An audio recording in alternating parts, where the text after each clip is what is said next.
Well, hi, Kev. Thanks so much for joining me. Thanks for having me. So we're talking about the Day One program, Day One PD Superheroes, Sure. and you know, when and where did you first hear about it, and what did you think about it when you saw the flyer? Uh, Surprisingly, I heard about it through Bill Bucklew. Uh-huh. You and I had met last summer briefly at the out in Iowa, where this isn't heaven, it's Iowa. Yeah. But we were out at Field of Dreams, and your dad was out there, and I got to meet your dad, which was fantastic. But Bill had come back to me and said, "Hey, I got this thing from the guy who ran the Field of Dreams event that we went to last summer. You ought to take a look at it. I think you'd be right for it." And I took a look at it, and it looked pretty good, looked very interesting. I have a couple of friends from college that did some improv, and they made some success of their efforts. So, yeah, that's kind of what got me into this. Well, and you said, and you live in the Chicago area, Yeah. right? You said it was the dead of winter, and I'm looking for something to do. And I know that's kind of offhand, that's kind of your sense of humor, but I also think it says something, especially, in this semi-post-corona environment. I mean, what does it mean to have something you can engage in safely that is still community-based?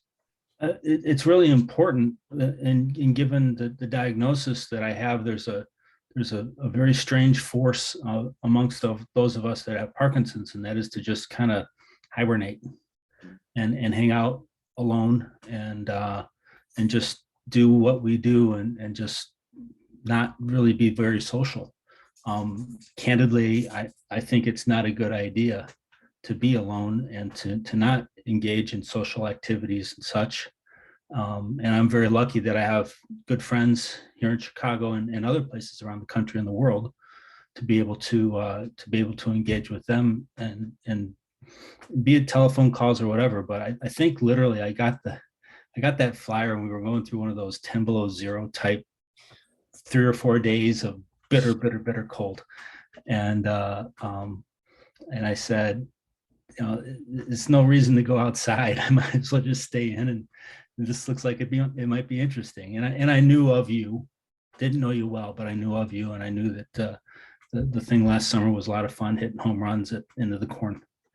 Yeah, that's great. Yeah, the social aspect is underreported in terms of its value, I would say, and it sounds like you feel the same. So, you mentioned having some friends who had done and had a little success with improv. What was your feeling about doing it though for the first time, and then doing it with others with Parkinson's? And like everybody else, I kind of had a hesitancy. I went to college with there was a guy in my class. His name is Kevin Farley, and he has an older brother named Chris. Chris, a lot of people know of Chris and his success that he had on television as well as in the movies. I saw Chris when he was in college, and he was in full go. He was in full Chris. Kevin, just as funny a guy. Kevin was in my class actually, and I got to know them. But what I saw in them is two very, very intelligent people who saw things when they looked into a room, into a group of people who were having a conversation or having a different debate of some sort, and they saw something different from what everybody else saw, to be able to absorb the room better and to be able to appreciate what's going on. And I never really was able to put my finger on that. Certainly I can read a room, but not as well or as with the kind of results that those guys did. And I think we learned a lot about that in the time frame that we were together for that 12 weeks, Robert. I appreciate you saying that. I like the way you described it too, to absorb what's going on in the room. Mhm.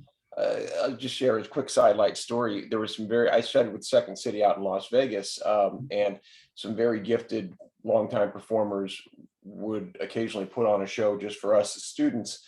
And I remember one night seeing them, and they were on the stage just going so wild, doing so much quick association that literally what I saw was the physical manifestations of doors. They were opening doors and stepping through them, and it was a new world, and then opening other door and stepping through. And I was Yeah. like, I was seeing that. It was like that beautiful mind moment. I don't know if you remember the Russell Crowe movie where he's seeing the numbers and like no one else is seeing them. So I loved your description of the Farleys like that. And I do think that's very possible with improvisation. And I'm glad you felt some of that in our play of it. Because Yeah, I think it's inherent and in all of us.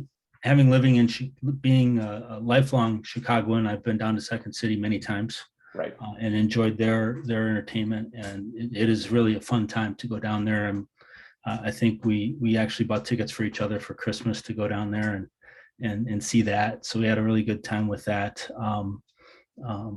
But nevertheless, there's a lot to learn. Yeah. And it's a Well, skill set. And I think it's an invaluable skill set to have. I was going to say, so within Parkinson's, because this is the line that not many people would draw, and maybe some people would be very hesitant or absolutely putting their hand off to even trying it. And this is only part of what we did with the day one, but we'll stick here for a moment.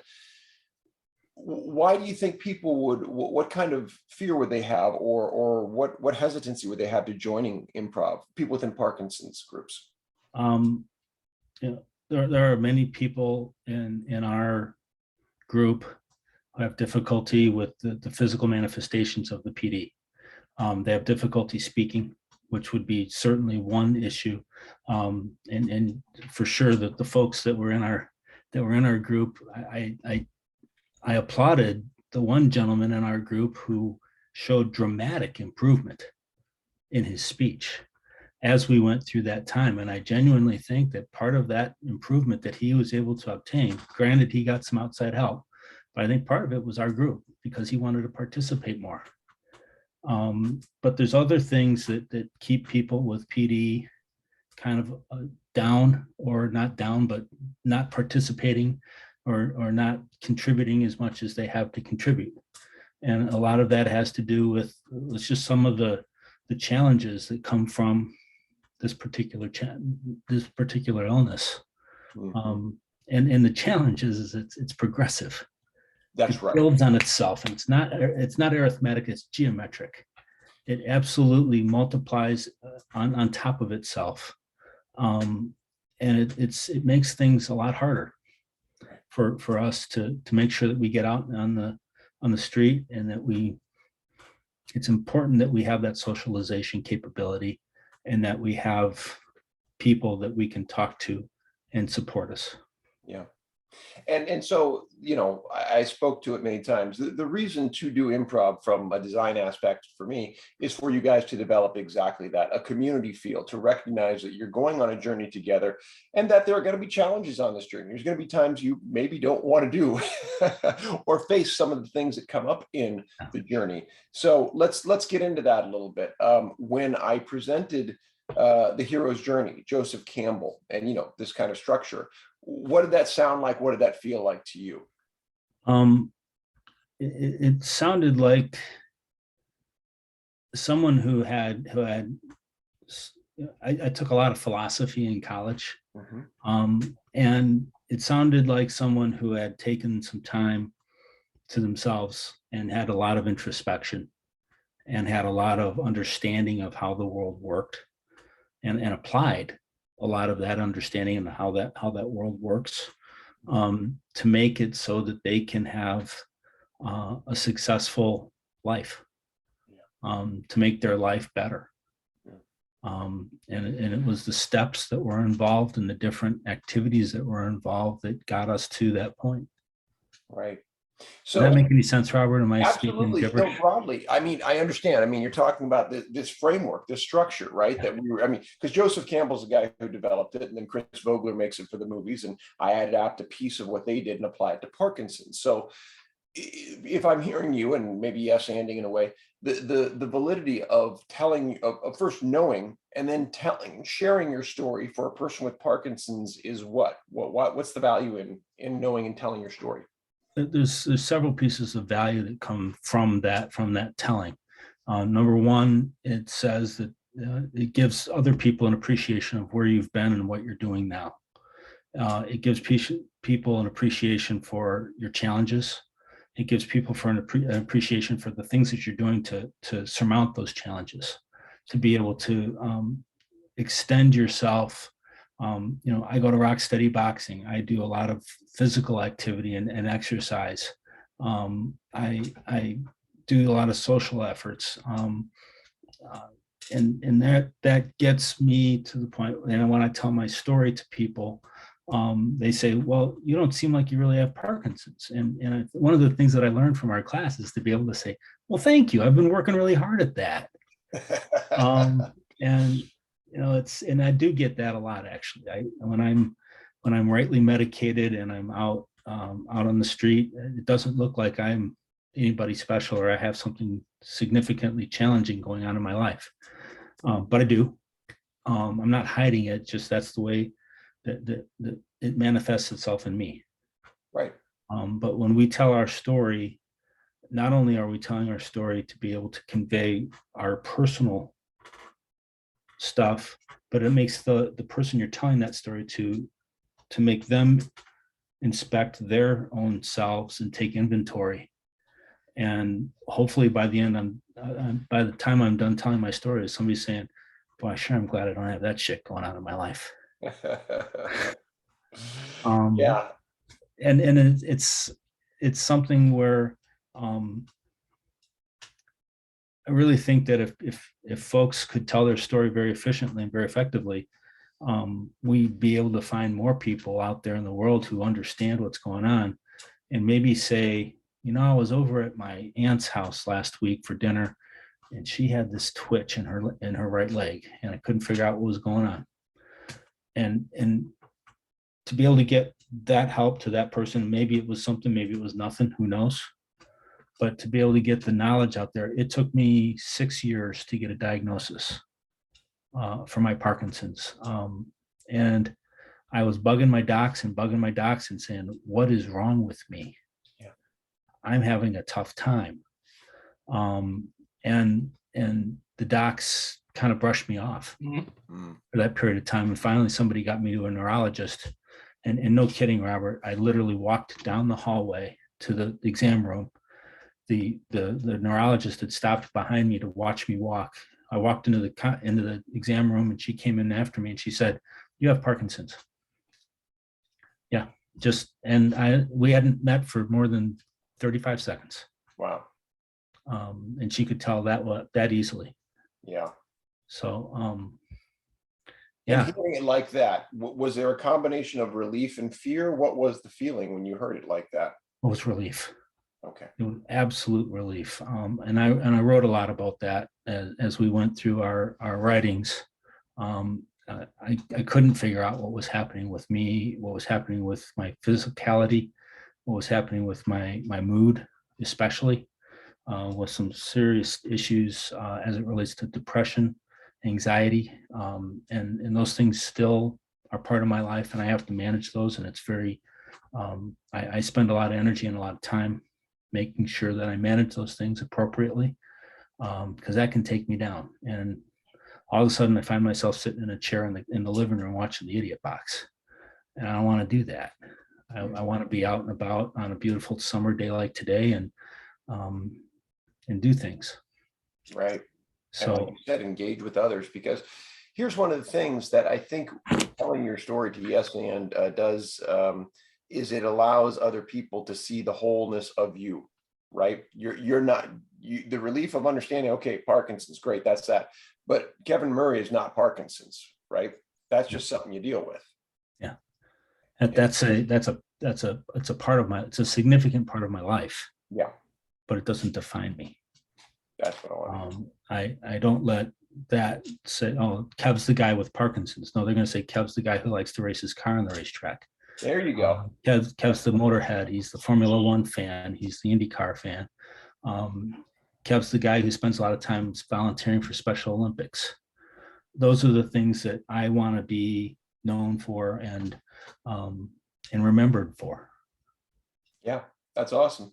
Yeah. Now, one of the things you said connected with you, and I was glad to see a fellow fan, is when you saw Star Wars was going to be part of what we did. Yeah. You thought that was a positive. First of all, why is Star Wars important to you? And then talk about it in terms of the hero's journey. The first movie came out in 76, right? Yeah, 76, 77. So it's one of 76, those. 77. So I was 11 years old. Mm-hmm. And it captured my imagination. And the thing that I can't begin to be surprised by is that all of that stuff was done with animation and models and all the different special effects that Lucas was able to figure out. I thought it was all real.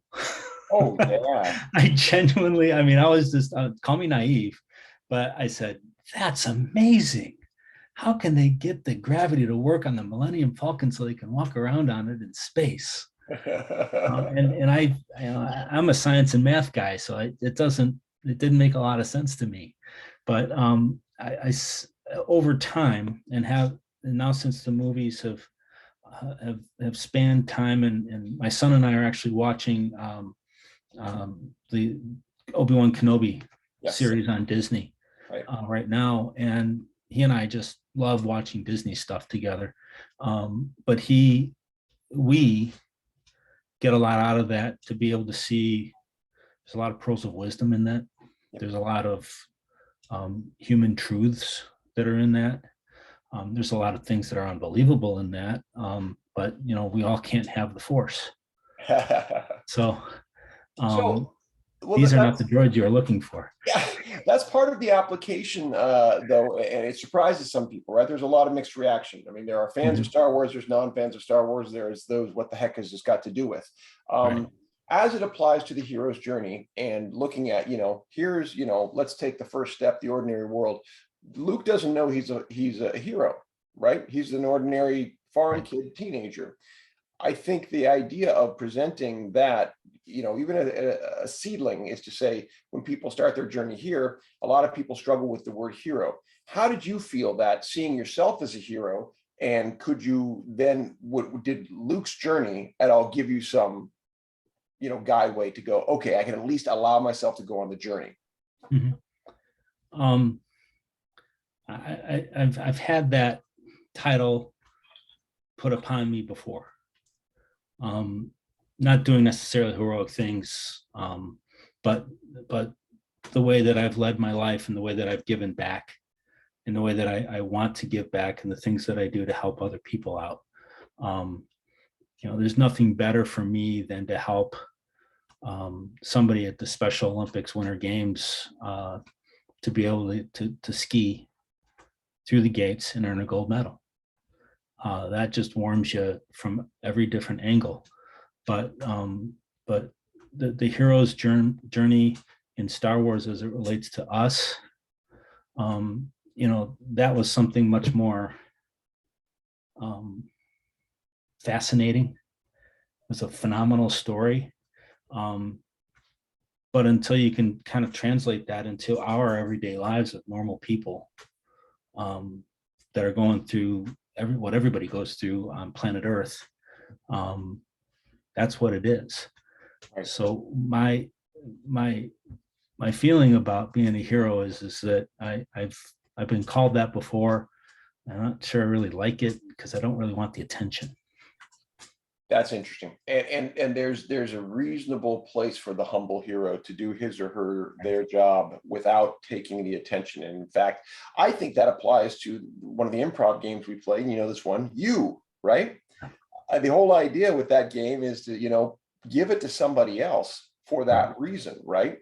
And I think there are a number of heroes, and you can even point to Luke. It wasn't self-aggrandizing what he was doing. It was in honor of Obi-Wan. It was in honor of his fallen uncle. It was in pursuit of, this larger dream that Leia had that he didn't realize he was even a part of at the time, right?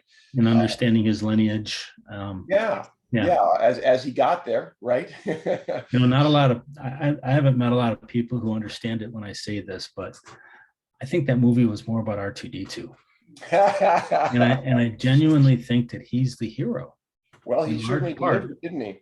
In large part, if you look at the movies, and you go back through the iterations of R2 being in every single one of those films, and how R2-D2 as an android was with Anakin, right? He was with Luke. He was with he was with what was the woman who took over? Ray. Ray. That she's phenomenal movie, great acting in that. Ray and how she used R2D2 the same way that Luke did. Yeah. But I've looked at that film from different angles and different perspectives, and I think that there might be something there. Yeah, and I like the idea of pursuing the unlikely hero. I think that's a great pathway in to consider heroism differently, right? Because I think a lot of people stumble with that word hero because they think of maybe superheroes. It's part of the name of our program, right? So I'm putting it out there by intention to have the discussion, not to say I have the answers, just to say, let's see what it means. What is a heroic action? If other people call you that, does that make you that, right? And does it feel uncomfortable? By accepting it, do you lose it, right? It's kind of like the love is a rose, but you better not pick it thing, right? Is it observable but not graspable? Conceptually, it's interesting. So I love that you bring up the idea of, this robot, this droid, who, what consciousness does he have other than to serve? And I think a servant hero, to me, that's about as good as you can get. And from our last Tuesday that we had, speaking of mumbling things that don't make any sense to us, right? Mm-hmm. So I think more about this, and I come back all the time to the trip that we took last September, where friends and I walked from the top of Scotland down to London. And it was almost a year ago now. And I look back at some of the lessons that I learned on that trip. Well, rightly or wrongly, when we stopped for lunch, we stopped at a pub and we had a pint or two. But we'd meet these people who were also at the pub, and they'd say, "What are you doing? What's that on your jacket? What's that on your t-shirt? And why do you have mud all over your legs?" Well, I've been walking through the mud. But we explained what we were doing, and they started getting very interested in it. And Bill had this happen to him when he was walking across the United States. Right. But inevitably, and we didn't ask for this at all. There'd be £100 note sitting on the table for us, and then somebody else would throw another chunk of money at us, or somebody's giving us their change, and we didn't ask for that. And most of the time, usually when somebody tried to hand that to me, I said, keep that, make a donation, do something special for yourself or for something. And he goes, no, you've helped me today by telling this story. Yeah. And when we got to London then, and we went to the square where Dr. Parkinson actually lived, right. And somebody referred to us from the Fox Foundation as heroes. And it was, you get kind of uncomfortable, but at the same time you say, well, okay, I can kind of see how that would come together. And I think part of it is living out loud. There's a heroism to that, to be bold enough to say, I've got this, and I'm not going to be or do, like you mentioned, someone getting crushed by those internal feelings that may be pushing me towards isolation. The fact that you went outside, out loud, and physically manifested this walk, it connected you to the world and the world to you in ways that you were beyond understanding. And by the way, one of the people you met on that walk was also in the class. Yeah, which was awesome. And I remember when I joined the first class, and her window popped up on the Zoom, and I said, I know that lady. And I called my friend in Scotland. I said, do you remember this woman? And he goes, yeah, I know her very well. You met her when she was in Inverness. And I said, okay, yeah, now I know. Now I remember. Yeah. So yeah, that was pretty cool. And the 6 degrees of separation, or the 3 or the 2 or the 1, as we put it, the Kevin Baconisms. So that yeah, it was pretty wild getting to see that the ring kind of closing around that. So yeah. Um, We had a number of guest speakers Mhm. throughout our process, and one you commented on in particular is the brilliant David Leventhal. And he came and you said, reading what you wrote, "I've always made fun of myself dancing, and there's a good reason. It's not a pretty picture. This is good therapy, though, and it should be distributed far and wide as a great tool to help get people moving." How was that class for you? And I mean, did it give you any kind of grace to allow yourself to move? It did, and that's a great way to put it, Robert. It gave me permission to realize that I'm not as bad as I think. Hmm. Although, if you ask my children or my friends or anybody I've been to a wedding with, they will disagree violently, typically. But nevertheless, yeah, sure. I think that in that particular, that when he was teaching us those things and telling us about how to do those things, it was very valuable. I got a lot out of that. I love that idea of permission, giving yourself permission. Mhm. And a lot of the games we play, and a lot, I think, of the hero's journey is about that, recognizing the opportunity, stepping through the doors that present themselves. Mhm. And, because more often than not, we're the ones saying no to us more than others. Yes. So that you find that courage, that strength, that support that helps you to say yes and to more things are fundamental two words, right? Yes. And Opens up your world.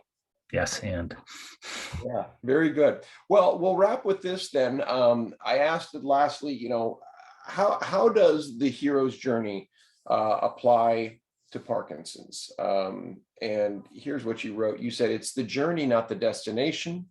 I lived this motto my adult life, and it's definitely applicable to my journey with Parkinson's." um, as an avid motorcyclist or former avid motorcyclist now, having ridden tens of thousands of miles in all different parts of the continent of North America, um, certainly the destination of the North Rim of the Grand Canyon is a great destination.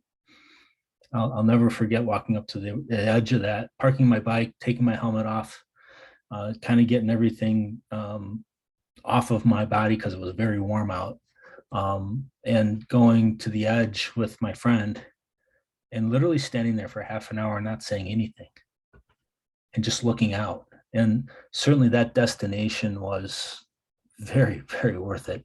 But the journey to get there, riding across Nebraska is not exciting. I love people in Nebraska. I think it's a beautiful state, and it's the only thing flat. You look at your table, or your desk, and in Central Illinois, it's a little bit flatter. So, but to be with 10 other people on motorcycles, all your friends, and riding across Nebraska on I-80, and the trucks who are honking at you because you're going a little quicker than they do because you need to make time. We don't have big gas tanks and those things. So, but certainly the journey was much more than the destination. And we made things part of our journey too. I think the funnest night we had was at the North Rim, but we camped out just north of the North Rim. Just off the road, there was a little clearing, and we put up our tents. Probably the funnest night we've ever had as a group, camping. Yeah. And there are still things that come up today, and that's 15 years ago now. Still things that come up today that we talk about today about that particular journey. And it was certainly the journey that made that trip. Not necessarily the destination, although the destination was really neat. That's great. And so within that, can you see the possibilities of saying, if I view Parkinson's as a journey, there's going to be I release myself from the end. We're all going to die. Okay. We're all going to suffer at some point, probably. I mean, those things are going to be there. However, seeing this as a journey, there might be more amazing things to see than we would have otherwise had we seen it only as a struggle. Yeah, and to be able to understand and make that real for yourself,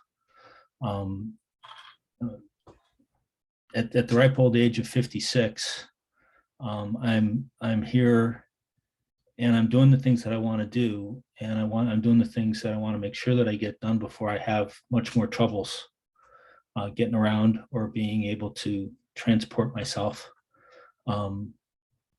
And I want to make sure that I get those things done. It's very important to me. At the same time, that's coincidentally, that's my journey. And I think a lot of people, and I don't mean to generalize, but I think that there's a lot of people with Parkinson's who say, I have Parkinson's now.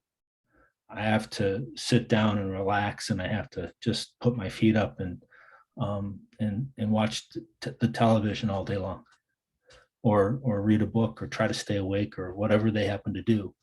But if they make their life a journey and they put some adventure into that journey, I think that it's going to become much more valuable, for lack of a better term, for those people. Yeah, and those around them, I would argue too. Yeah. Right.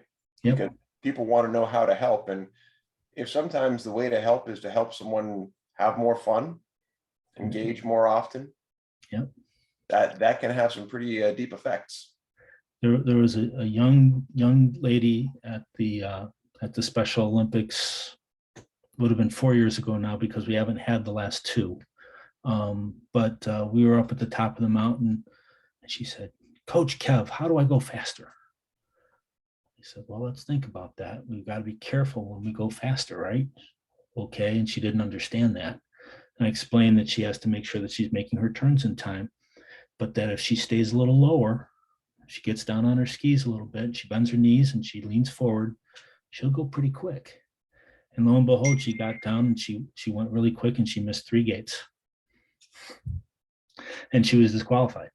And she said, "Oh, it was because I was going too fast." And then in the next race, which was a different competition, she did lean forward, she did go faster, but she made sure that she was making the gates, which made her carve better turns. And by helping her do that, she enjoyed her time so much more. She won a gold medal. And she overcame something that she said, "Hey, I've watched you ski and you're awfully fast." And I say, "Okay, well, I'm old. I weigh a lot more than you do. Gravity sucks. So, but nevertheless, we can help you go faster, just with style points." And to be able to convey that or share that gift is entirely satisfying to me. I absolutely love being able to help people help themselves. That sums it up perfectly, beautifully, and I can't thank you enough for that idea that exactly by remembering what you have and how it serves others, and that it, that's circular, it comes right back to you. That's so beautiful. Absolutely. Yeah, thanks so much for taking time. Well, thank you for putting on the event. I thought that the 12 weeks was absolutely worth it. I really enjoyed myself throughout. And by the way, our group, we're a group of friends now. And we all get along fabulously, and we all have fun. And we know some of us are having challenges more than others, and some of us are having DBS, and some others of us are having DBS. And but that group has become a very tight-knit group of people, and I know I've made some lifelong friendships in that group. That's very satisfying to hear. And Yeah. We continue. I'll see you at the Jam for Joy, I'm sure. Yeah, well, we'll definitely try to, as long as health things don't get in the way of making a trip down to Austin. You can absolutely be confident that I'll be there. All right, the access. Right. Awesome. You take care, Kev. Thanks, Robert. You too.